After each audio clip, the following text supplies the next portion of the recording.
tratando de la misma forma en la que yo trataría a una persona adulta, que no me miente, que me cuente todas las cosas. Trabajo todo el día y tengo muy poco tiempo para mis hijos. No te puedes enojar, no puedes sentirte de esta manera, tenés que sacarte de la cabeza eso, no penses esto.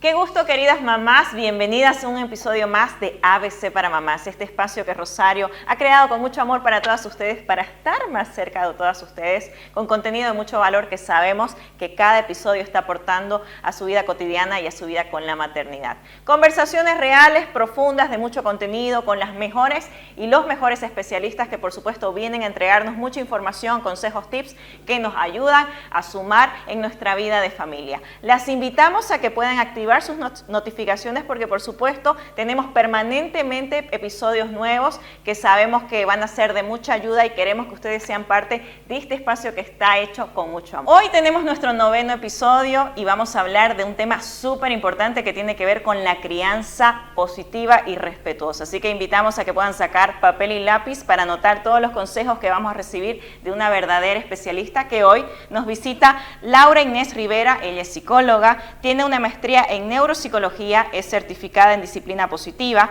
es docente universitaria también y trabaja actualmente como psicóloga clínica especializada en niños y jóvenes. Laura, bienvenida a este espacio ABC para Mamás. Es un gusto para mí estar con vos, Natalia. La verdad que es un tema súper importante que estamos bombardeadas permanentemente de esta información del tema de la crianza respetuosa y positiva, pero hay que conceptualizarlo, ¿cierto? ¿A qué entendemos el tema de crianza positiva? Mira, la crianza positiva es la capacidad que nosotros como papás tenemos para criar a nuestros hijos concentrándonos en las cosas positivas, ¿sí? El aprender a relacionarnos desde lo positivo y no necesariamente tanto en lo castigo, ¿ok?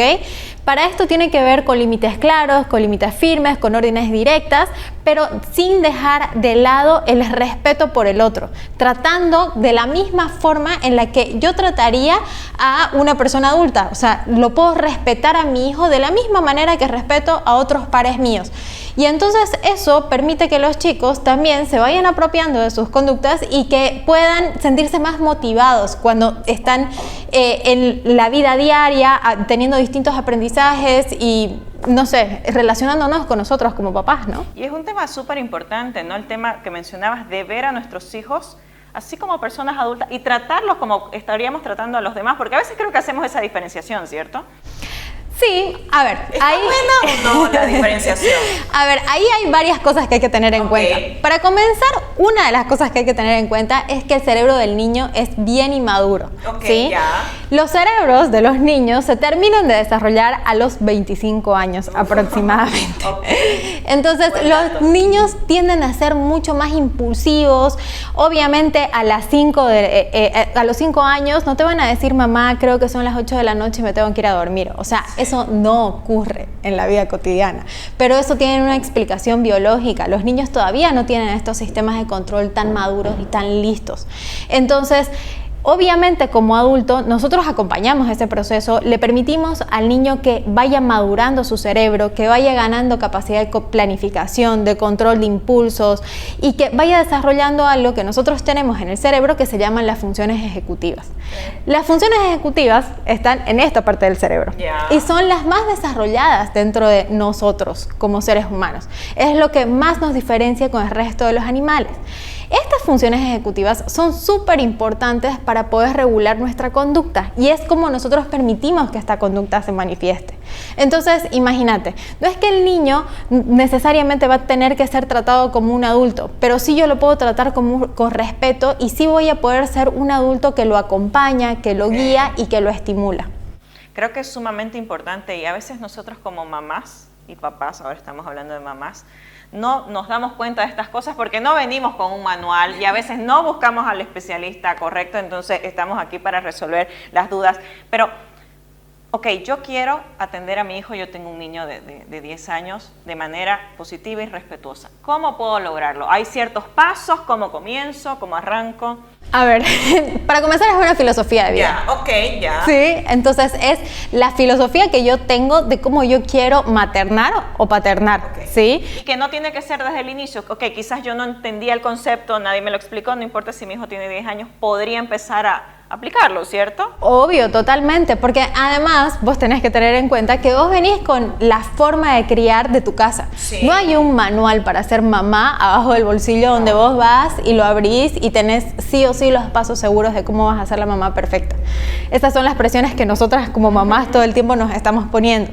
Sin embargo, sí lo que vos podés hacer es empezar a estudiar sobre las cosas y ver cómo la conducta y las emociones juegan un papel tan importante de los seres humanos y cuestionar un poco las prácticas de maternidad y de paternidad que has visto alrededor tuyo y ver qué cosas sí te gustan, qué cosas sí tienen que ver con vos y cómo a vos te gustaría criar. Porque en el momento en el que vos te vuelves mamá, estas preguntas vienen. Sí. Muchas veces también actuamos de manera automática, pero está buenísimo el poder reflexionar sobre ciertas cosas y decir, ok, yo quiero ayudarlo a mis hijos a que procesen las emociones de esta forma o de la otra.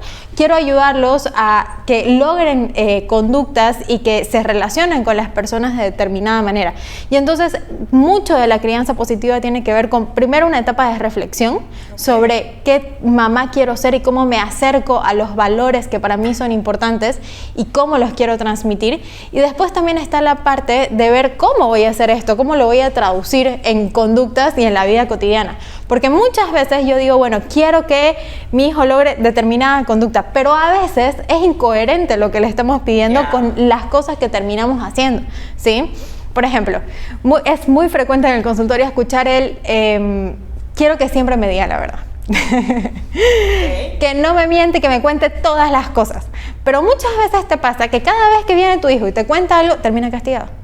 O sea, entonces, ¿qué aprende el niño? O no le damos mucha importancia porque estamos con el celular. O no le das mucha importancia cuando estás con el celular. Eso puede ser omitir lo que él está tratando de decirte. Y entonces, ¿para qué te va a seguir contando?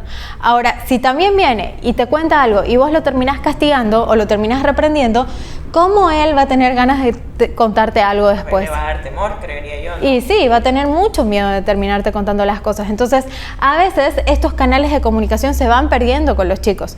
Y la crianza positiva, ¿qué es lo que te va a decir? Primero es la conexión y después va a ser la corrección. Primero, lo más importante de todo es poder conectar con tus hijos, ¿sí? Y en la vida cotidiana, todos los días, con todas las cosas que van transcurriendo y como yo trabajo todo el día y tengo muy poco tiempo para mis hijos, ese tema de la conexión se vuelve algo bastante difícil. Y ahora es más difícil todavía, ¿no? Porque creo que como mamás que ya empezamos a hacer muchas más cosas, el multitasking, multitareas, multifacéticas, nos olvidamos de este tema. Es clave el tema de la conexión, de generar una relación que me permita generar también nuevos vínculos y mejor crianza con mis hijos. O sea, yo me imagino que dentro de tu consultorio te enfrentas con eso, de la falta de conexión. Ahora, ¿cuáles son los beneficios, si hablamos a nivel general, de la crianza positiva? ¿Voy a poder ver beneficios en mi hijo, en mí, en mi familia? Y sí, a ver, yo siempre les hago el mismo ejemplo a los papás, ¿sí? Imagínense 3 situaciones, ¿sí? Tenemos mi niña que va al colegio. Bueno, ella va al colegio todos los días. Por un lado, tu hija, si vos agarrás y todo el tiempo te relacionás con ella de si no terminas tus tareas te voy a castigar, ¿qué va a empezar a pensar tu hija? O sea, si vos todo el tiempo tenés que ser la mejor y que tenés que terminar tus tareas y que tenés que sacarte buena nota y si no te voy a castigar y va a venir, va a pasar Z o X cosa, ¿sí? Entonces, ¿cuál va a ser el motor de la conducta de tu hija? Va a ser negativo. Voy a tener miedo de mi performance y no necesariamente eso me lleva al aprendizaje, ¿sí? No necesariamente eso está vinculado con aprender. Es lo mismo con el castigo, pero eso lo vamos a hablar después. Si, por ejemplo, esta tu hija, cada vez que va al colegio vos le decís, si presentas tu tarea, si te sacás 100, si sos buena alumna, te voy a comprar algo. Ok, capaz que tu hija también lo haga. No es que no lo va a hacer. Igual con la amenaza, lo va a hacer. Pero ¿será que eso lleva a un aprendizaje permanente? Es un poco difícil, ¿sí? No va a ser permanente en el tiempo. Ahora, ¿Qué es lo que vos quisieras para tu hijo? Con el tema del colegio. Que tenga buenas calificaciones, pero que aprenda específicamente. Ese es el tema. Que vos lo que querés es que tu hijo se vincule con un valor. Pero si vos pretendés que ese valor sea a través de la amenaza y el castigo o a través de las recompensas materiales, olvídate. No va a suceder ni ahora ni nunca, ¿sí? Si ese valor se conecta a través de las cosas positivas y cómo yo me voy relacionando de manera positiva con lo que sucede en mi entorno, y pueden haber materias que no me gustan tanto, y pueden haber materias que son más difíciles para mí, pero yo me relaciono de manera positiva con esto, ahí está el aprendizaje. Entonces, el motor negativo en los seres humanos nunca te va a llevar a resultados positivos ni o sea, es muy probable que logres en ese momento que tu hijo logre la conducta. Por ejemplo, qué sé yo, lo amenazas con un castigo físico y capaz que logras que haga la tarea. Es como más inmediato, pero no más sostenido en el tiempo. Pero a lo largo de la vida, eso no lo va a trasladar en un aprendizaje. Entonces, es muy importante esto para reflexionar porque muchas de nuestras prácticas cotidianas están desde la amenaza. Sí, porque capaz que eso recibimos también nosotros, probablemente. Sí. Ok. Ahora, yo estoy aprendiendo aquí, estamos hablando del ejemplo del colegio. Ok, lo ideal no es a través de la amenaza, tampoco a través del premio. ¿Cómo yo puedo encarar, por ejemplo, que mi hijo Santiago trate de sacar mejores calificaciones o se implique más con el tema del estudio, de manera dentro del marco de la crianza positiva? Mira, uno, yo te diría que tiene que ver con el aprendizaje observacional. Yeah. Si él a vos te ve aprender, si él a vos te ve estudiar, hay muchas más probabilidades de que tu hijo también se enganche. El ejemplo. O sea, el ejemplo. Que me vea. Sí. La segunda tiene que ver con enseñarle disciplina, ¿sí? Entonces, no es que, bueno, puedes hacer en cualquier momento tu tarea durante la tarde, sino ayudarlo a que se organice, porque precisamente, como hablamos al inicio, el cerebro del niño todavía no tiene esta capacidad de organización y planificación. Y por el otro lado tiene que ver con la satisfacción que yo como Santiago puedo sentir cuando estoy haciendo mi tarea, ¿sí? Y no necesariamente la hago por agradarte a vos, o sea, para que vos vengas y me digas, ay, y Santiago, lo hiciste excelente. No, sino tiene que ver con la sensación que yo como Santiago puedo llegar a sentir cuando estoy haciendo la tarea y me doy cuenta que soy capaz y la puedo ir logrando, ¿sí? Si, por ejemplo, vos te pones a ver las experiencias de los mejores alumnos en el curso, y esto se lo ve bastante dentro de la clínica, son niños que les gusta hacer la tarea, o sea que no, y uno dice, pero ¿cómo les puede gustar hacer la tarea? Pero en realidad disfrutan de algo de todo eso, del proceso de aprendizaje, y pueden haber cosas que no son tan gratificantes, porque obviamente el niño quiere pasarla bien todo el tiempo, ¿no? Sí, y es niño. Sí, es niño, está vinculado con el principio de placer, pero van a haber cosas que no son tan atractivas para un niño, ¿sí? Y ahí tiene que ver también la tolerancia a la frustración y entender que yo puedo tener emociones negativas y eso no significa que se me cae el mundo, ¿sí? Puede ser que me parezca algo muy aburrido, pero sobre ese aburrimiento yo puedo crear, ¿sí? Me puedo sentir muy enojado, pero yo puedo elegir cómo reaccionar frente a ese enojo.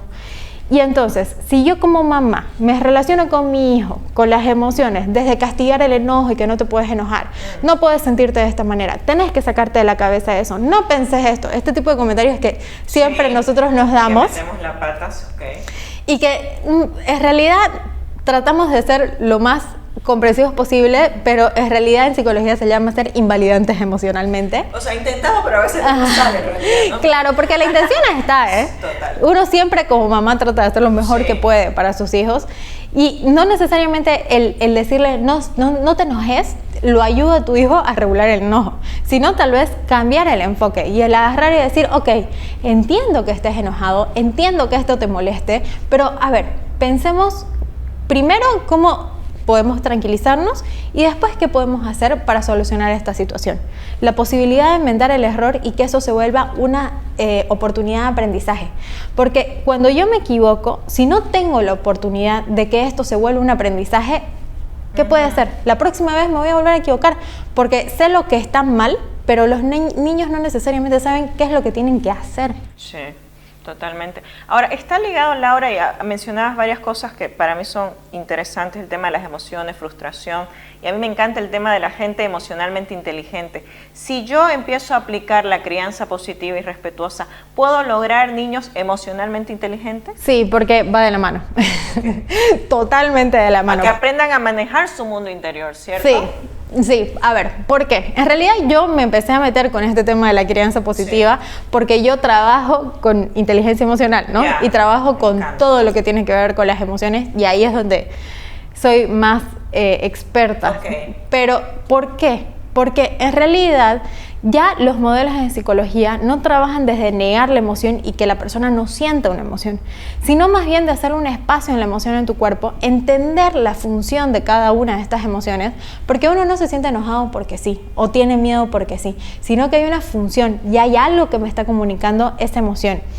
Y para aprenderla a regular no es necesario bloquearla, sino más bien entenderla, entender la función, entender lo que me quiere decir y elegir cómo podría reaccionar de una manera que me sirva a mí, ¿sí? De una manera más funcional.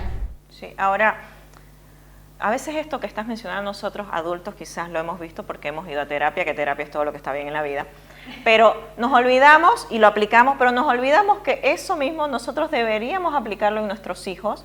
Y no lo hacemos en realidad, de ponerle nombre y apellido a lo que estás sintiendo, identificar tu emoción, a ver cómo lo resolves. Ok, capaz que nosotros lo hacemos como mamás, sería ideal, pero nos olvidamos que los niños también lo tenemos que trabajar. Sí, y esa es la parte principal para enseñarles a regular las emociones. Porque, a ver, desde que yo nazco, más o menos desde los 6 meses, estoy aprendiendo a desarrollar mis emociones todo el tiempo, ¿sí? Desde que el bebé es chiquito, está aprendiendo a entender sus emociones y está aprendiendo a regularlas. Y la inteligencia emocional, como la inteligencia cognitiva y todas las demás inteligencias, no es que de un día al otro viene a mi cabeza, sino que yo voy aprendiendo a tener esta inteligencia, ¿sí? Y tiene que ver con la capacidad que yo tengo de poder reconocer mis emociones y poder reconocer las emociones de los demás de una forma que me permita, que me sirva para algo, ¿no? Ahora, dentro de la crianza positiva y respetuosa tenemos que preguntar, ¿se puede educar a los niños, criar a los hijos sin el castigo físico? Obvio que sí. Ya, ok. A ver, porque quizás los que llevamos huasca nosotros como que dicen, ¿sí? No, pero se puede. Sí, porque el castigo físico o cualquier tipo de castigo no está vinculado con aprendizaje necesariamente, ¿sí? Eso es así, porque en las leyes de la conducta, el aprendizaje, el castigo es como yo te estaba explicando, si ese va a ser el motor de mi conducta y no necesariamente significa que va a haber mayor posibilidad que después yo aprenda, cambie mi conducta, reflexione y piense que puedo hacer distinto. En general, ¿qué es lo que sucede? ¿Qué muestran las investigaciones? Que el niño se llena de enojo y de rencor, ¿sí? Entonces, no se trata de relacionarme con el castigo y más bien muchos de los principales entrenadores en crianza y en inteligencia emocional, ¿qué es lo que te van a decir? Si vas a poner algún castigo, que sea un castigo corto, ¿sí? Pero estos castigos de no puedes ver tele en un mes, ¿qué aprendió? Y no tiene nada que ver con la tarea, digamos, la tele. O sea, no, en realidad no pasa por ahí, ¿sí?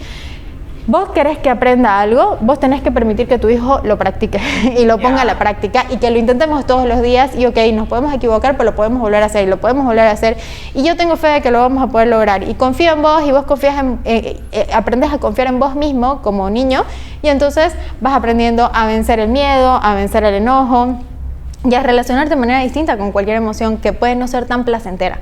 Porque imagínate, la única agradable es la alegría, pero el resto de las emociones no son tan agradables. Pero conviven con nosotros. Ajá. Totalmente. Ahora cerrando, Laura, me encanta este tema, yo creo que tenemos que tener más episodios de estos para seguir desarrollando. ¿Algún consejo a las mamás que, ok, tal vez yo no recibí una crianza positiva, pero quiero meterme en ese hábito, en esa filosofía de vida? ¿Puedo primero? Y segundo, ¿cómo lo logro? Obvio que podés. Y lo que yo te diría es que reflexiones sobre esto. ¿Qué tipo de mamá querés ser? O sea, date el tiempo para reflexionar sobre qué valores vos querés transmitirle a tus hijos, qué mamá querés ser y entonces sobre la posibilidad de hacer conscientes tus conductas, vas a poder ir caminando a construir esta crianza positiva y respetuosa. Porque no necesariamente tiene que ver solamente con tu hijo, sino con cómo vos procesás tus emociones y cómo vos también permitís la frustración, el enojo en vos y cómo también aprendes a perdonarte a vos misma, porque muchas veces las mamás nos estamos castigando todo el tiempo. Entonces te invito a que reflexiones, a que leas sobre el tema y que te entrenes, porque hay muchos entrenamientos por todos lados y hay mucha información en las redes sociales que te pueden ayudar a ir cambiando el chip y a ponerlo en la práctica. Gracias, Laura. Mucha información, creo que hemos llenado muchas hojas de tantos consejos. Y gracias a ustedes por acompañarnos en un episodio más de ABC para Mamás. Les recordamos que tenemos episodios permanentemente, así que active su notificación para que nos acompañen en este espacio hecho con mucho amor. Hasta la próxima.